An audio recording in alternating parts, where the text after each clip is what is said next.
जय महाकाल दोस्तों, welcome back to travelling reader. और आज जो हमारा सपना था महाकाल दर्शन का वो पूरा हुआ और बहुत सालों बाद हमने दोबारा तीसरी बार महाकाल के दर्शन किए। और ये हमने पहली बार ऐसी रात की आरती ज्वाइन करी थी और ये अनुभव हमारे लिए बहुत ही अतुलनीय था। ऐसा हमें कभी भी मौका नहीं मिला कि हम 1 से 1.5 घंटे मंदिर में बैठ पाएँ, क्योंकि उज्जैन में बारिश हो रही थी और मंदिर के अंदर जो लाइन थी वो बहुत कम थी। तो हम लोग आधे घंटे में ही दर्शन के लिए पहुंच गए थे और उसके बाद हम वहाँ पर 1 घंटे मंदिर में भगवान के आगे बैठे थे, जो हमारे लिए एक बहुत ही बड़ी ब्लेसिंग थी। और इस मंदिर में इतना समय हमने बिताया क्योंकि भीड़ बिल्कुल भी नहीं थी, मंदिर ऑलमोस्ट बंद होने को था। तो अनाउंसमेंट भी हो रहा था कि आप मंदिर प्रांगण खाली कर सकते हैं। मंदिर में दर्शन बहुत अच्छे रहे और हमारा 12 ज्योतिर्लिंग जाने का सपना भी पूरा हुआ। हमने 12 ज्योतिर्लिंग के दर्शन पूरे किए, तो ये हमारे लिए एक बहुत बड़ी बात थी। तो आज हम आपको इसी में अपने साथ लेके जाएंगे महाकाल की यात्रा पर। तो हम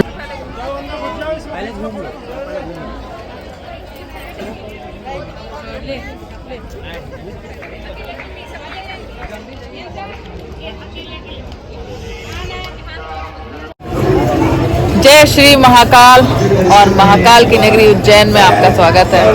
और हमारे पीछे जो आप देख रहे हैं महाकाल कॉरिडोर, महाकाल के दर्शन करके हम लोग बाहर आ चुके हैं। उज्जैन में 3 से 4 दिन से रोज बारिश हो रही है, तो इस समय भीड़ बहुत ज़्यादा कम है। हमने आधे घंटे में दर्शन कर लिए थे, उसके बाद हम 1 घंटे वहीं प्रांगण में बैठे हुए थे सामने ही भगवान के, देखने के लिए कि ये पापा कहाँ से जा रहे हैं।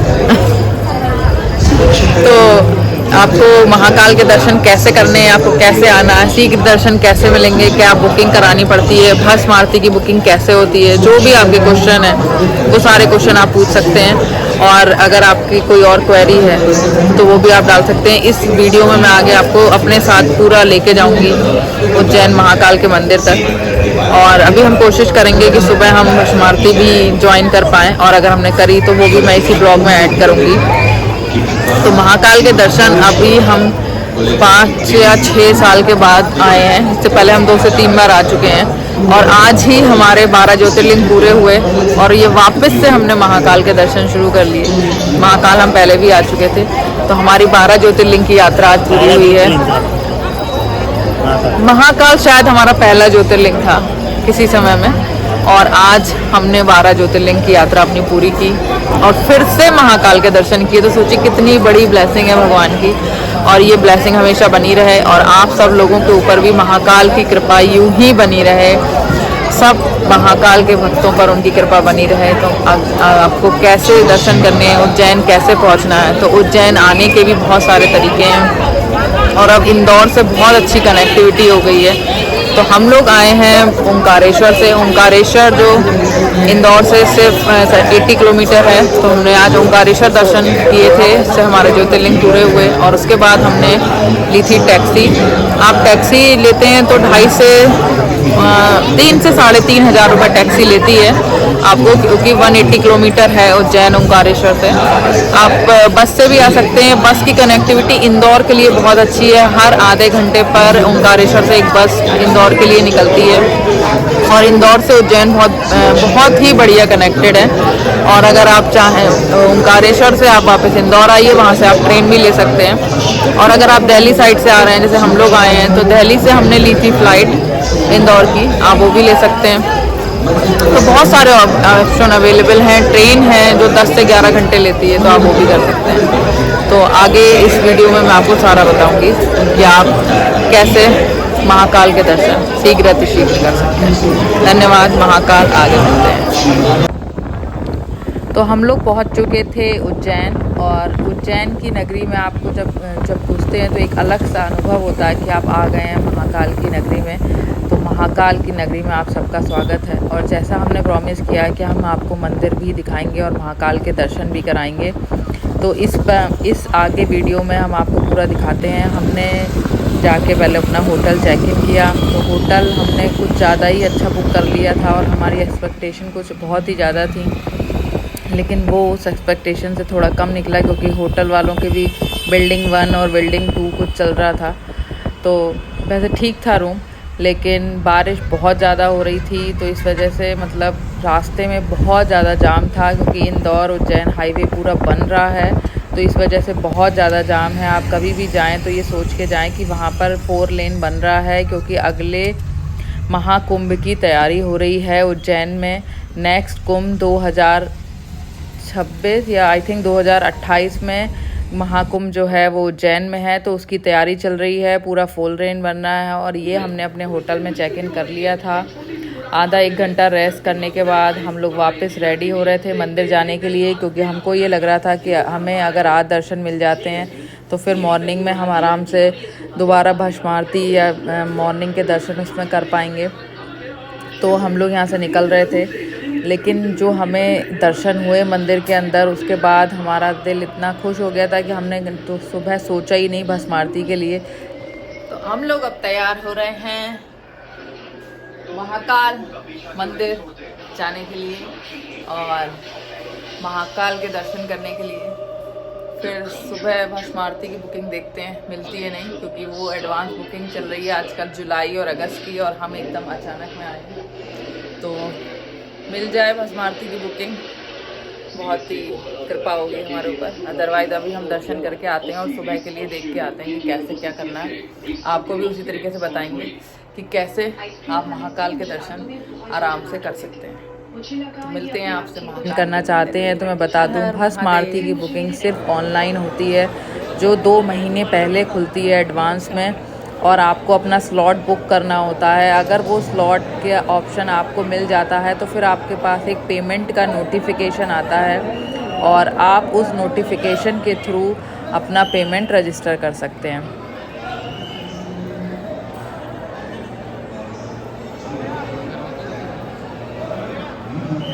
तो आने से पहले हमेशा 1 या 2 महीने एडवांस में आप भस्म आरती की बुकिंग कीजिए, और जो भी आपका डेट और स्लॉट है आपको उसी टाइम में आना है। आराम 4 बजे के करीब सुबह में वहाँ पर लाइन लग जाती है, जो आपको भस्म आरती के देखने के लिए आप अंदर आ सकते हैं। तो उस हिसाब से अपनी यात्रा प्लान कीजिए।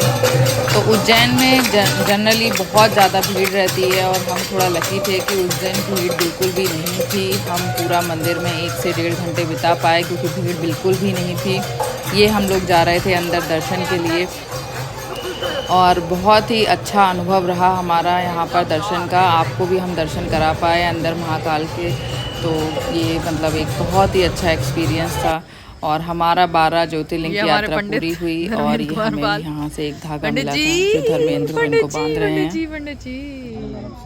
अब ये सफेद कपड़ों पर हटाने ध्यान रखना। तो ये पूरा बाहर महाकाल का कॉरिडोर बना हुआ है। जब हमने पहली बार महाकाल विजिट किया था तब ऐसा कुछ भी नहीं था। महाकाल मंदिर के चारों ओर बहुत छोटा सा मंदिर था, और वहीं पे आप अंदर पूरी जो अंदर की व्यवस्था थी वो एज इट इज़ थी, लेकिन इस तरीके से जो ये पूरा भव्य कॉरिडोर जो अब बना है ये बहुत ही विशाल है और बहुत ही सुंदर है। यहाँ पर बहुत समय आप घूम सकते हैं, और चारों ओर नर्मदा नदी इसके बह रही है। नर्मदा नदी में जो महाकुंभ लगता है वो अभी अगले 2 साल में होने वाला है। तो यहाँ से जो दृश्य है वो पूरे चारों ओर नर्मदा नदी और पूरा उज्जैन की एक बाउंड्री दिखाई देती है, जो बहुत ही सुंदर लगती है। और सारे भगवान के बहुत सुंदर सुंदर मूर्तियाँ, भगवान शिव के अवतार जितने भी हैं वो अलग अलग इस तरीके से बने हुए हैं, और बहुत ही सुंदर नज़ारा है। आइए आप भी आगे देखिए कि क्या क्या है। और यहाँ पर बहुत सारी ऐसी जगह हैं जहाँ पर आप अपने फ़ोटो वगैरह भी ले सकते हैं।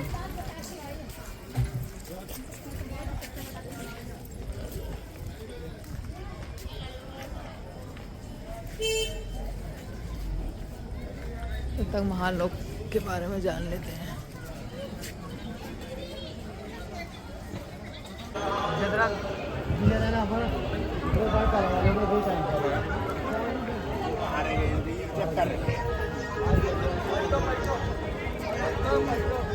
यहाँ तो अंधेरा पड़ा है।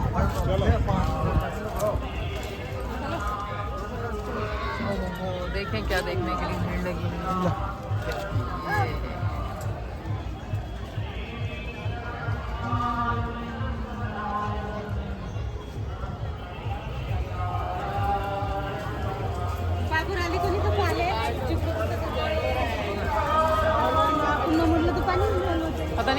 पापा जा रहे हैं।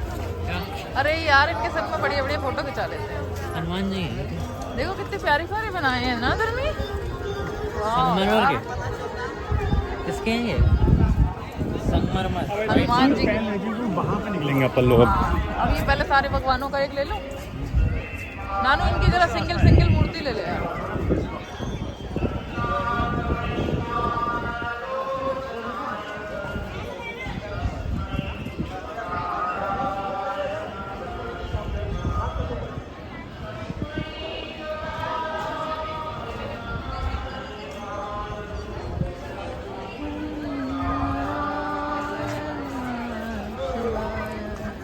ये शिव जी के अलग अलग रूप हैं, है ना? शिव जी के अलग अलग रूप हैं हाँ तांडव और वाले हर उसके अलग अलग वाहन पे बैठे हैं ये हाथी पे, और इसके बाद मयूर पे, हाँ, सिंह पे सवारी, स्वान की सवारी, नंदी जी की सवारी, गरुड़ की सवारी।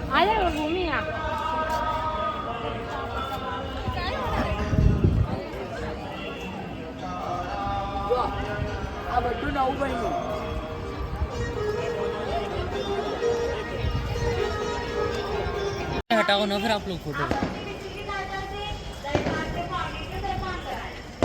शादी हो रही है भाई किसी की। देखो यहाँ पे देखो तुम्हें सारा नर्मदा नदी देख ली बेटे।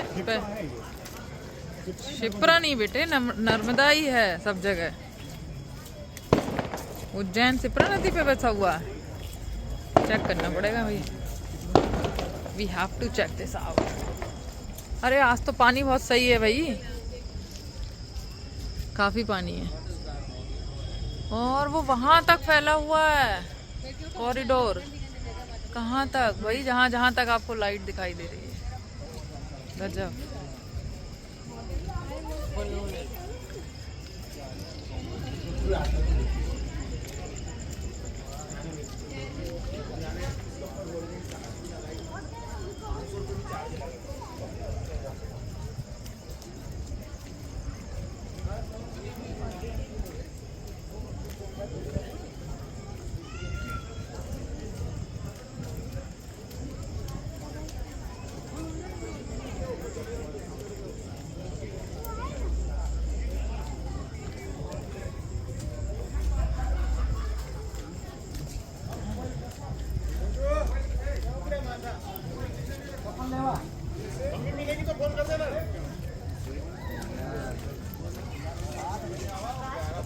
बहुत दूर दूर तक ये पूरा महाकाल कॉरिडोर बना हुआ है।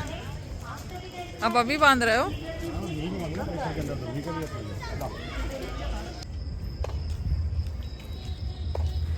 तो ये रास्ता है महाकाल कॉरिडोर से बाहर निकलने का, और एक एक दीवार पे इतनी बढ़िया नक्काशी बनी हुई है, पूरी एक कहानी सी उकेरी गई है जो बहुत ही सुंदर लगती है। आई थिंक दिन में और ज़्यादा सुंदर लगता होगा, लेकिन रात में भी ये बहुत ही सुंदर लग रहा था क्योंकि बारिश हुई थी। और हम लोग आ गए थे ये रगड़ा पैटीज खाने, क्योंकि यहाँ का जो होता है ये गरम गरम मटर इसके अंदर गोलगप्पों के अंदर भरी जाती है और काफ़ी टेस्टी थी। इसके बाद हमने यहाँ पर काफ़ी कुछ खाया पिया, और क्योंकि उज्जैन और ये सब बहुत खाने के लिए बहुत ही ज़्यादा मशहूर है। इंदौर तो आपने सुना ही होगा, 56 भोग में मतलब इतना वैरायटी का खाना मिलता है।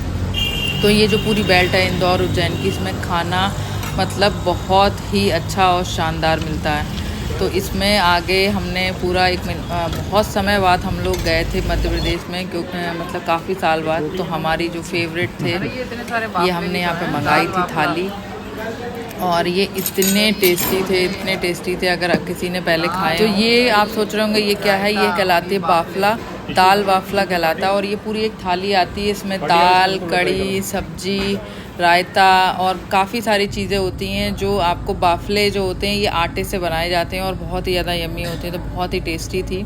और ये हम लोग आ गए थे अपने होटल वापस, और फिर हमारा नेक्स्ट डे प्लान था कि हम लोग शायद महाकाल के दर्शन के लिए दोबारा जाएंगे, लेकिन एज सच हमें लगा कि हमने बहुत अच्छा समय, हमारा दिल जो था बहुत खुश था।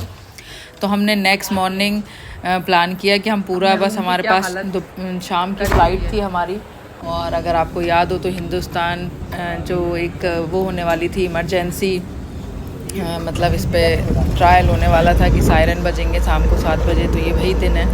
और अब हम लोग जा रहे थे हरसिद्धि माता के मंदिर, काल भैरव मंदिर और जो बहुत अच्छे अच्छे यहाँ पर शक्तिपीठ और काफ़ी मंदिर। तो आगे देखिए कि हरसिद्धि माता का जो शक्तिपीठ है और काल भैरव मंदिर, अगर आपने सुना हो, जहाँ पर हमेशा शराब चढ़ाई जाती है भगवान को, ये मंदिर काल भैरव का मंदिर है। वो कहते हैं आपकी यात्रा महाकाल की तब तक कंप्लीट नहीं होती जब तक आप काल भैरव के दर्शन नहीं करते। तो ये दोनों मंदिर बहुत ही अच्छे हैं। आगे आप देखिए कि कैसे ये खूबसूरत है मंदिर। और हरसिद्धि माता का मंदिर एक शक्तिपीठ 51 शक्तिपीठों में गिना जाता है। और यहाँ पर बहुत ही सुंदर पुराने, मतलब कहते हैं यहाँ पर मराठा साम्राज्य के राजा थे, तो इसी वजह से यहाँ पर वो उस तरीके से काफ़ी सारे वो बने हुए लैंप जिनको ऊपर चढ़ के जलाया जाता है। तो बहुत ही खूबसूरत मंदिर है जो आपको ये बाहर से भी दिखाई दे रहा है। और काल भैरव का मंदिर भी आगे हम इसी वीडियो में जाएंगे, तो आप आगे तक बने रहिए और दर्शन करिए हमारे साथ हरसिद्धि माता मंदिर के। और यहाँ पर बहुत सुंदर सुंदर हमें शिवलिंग मिले जो बहुत ही अनोखे थे, शायद हमने कभी भी नहीं देखे थे। और एक मर्कटेश्वर महादेव, यहाँ पर 84 महादेवों में से जो एक महादेव हैं, उनका भी मंदिर इसी मंदिर के अंदर है। तो यहाँ पर बहुत कुछ है उज्जैन में देखने के लिए, बहुत सुंदर सुंदर चीज़ें हैं। आगे मार्केट है, तो पूरा आप हमारे साथ इस वीडियो में बने रहिए। जय महाकाल, जय महाकालेश्वर। और अपनी इसी तरह ज्योतिर्लिंग यात्रा में अगर आपका कोई सवाल है हमारे से, तो आप वो भी हमसे पूछ सकते हैं। धन्यवाद। भीड़ देखो कितनी है नानू भी, अच्छी खासी भीड़ है।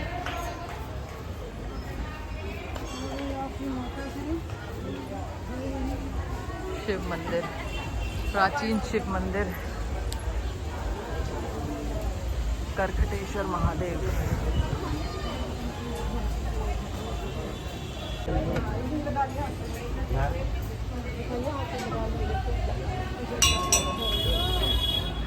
तो ये है हरसिद्धि माता मंदिर।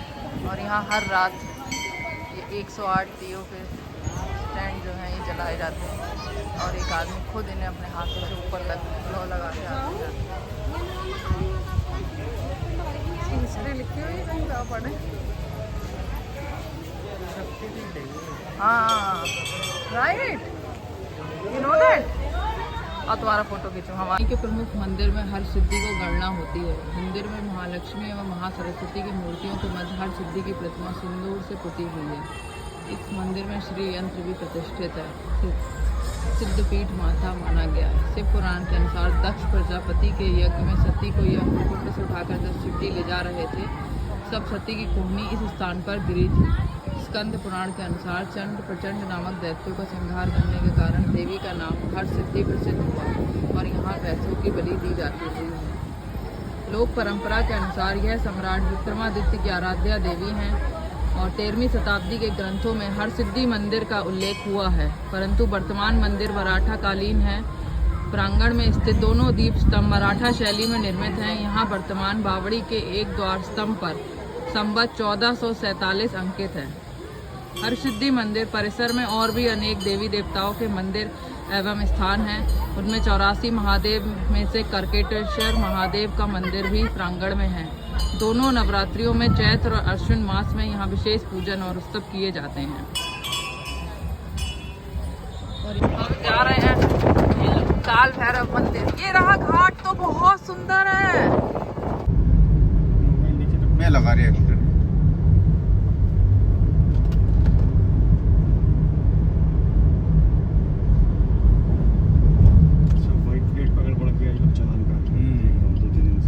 शादी का सीजन चल रहा है इसलिए काट रहे हैं। और क्या